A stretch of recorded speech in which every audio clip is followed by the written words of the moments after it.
Jetzt gibt es ein Samichlaus-Eseli-Versli. Das wisst ihr ja, der Samichlaus ist immer mit dem Eseli im Wald. Und die zwei haben es ganz gut miteinander. Die helfen an. Der Esel dreht dem Samichlaus seine Sachen und der Samichlaus schaut, dass es ihm wohl ist. Und das Versli geht so. Samichlaus-Eseli, klein und froh, frisst nur goldiges Haberstroh. Ia, ia, ia.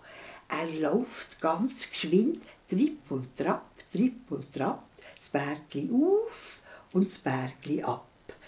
Tripp und trapp, das Bergli auf, ia, ia, tripp und trapp und das Bergli ab. Samichlaus-Eseli, klein und grau, was soll in deinen Taschen sein? Du drehst sie beide Huckepack. Drinnen ist im Samichlaus sein Sack. Ia, ia, ia. Und da muss er ihm jetzt wieder drauf tun. Dann können sie dann zusammen wieder weiterlaufen. Aber ich tue jetzt das Versli noch einmal sagen.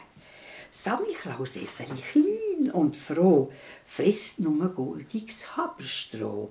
Es läuft geschwind, tripp und trapp, das Bergli auf und das Bergli ab.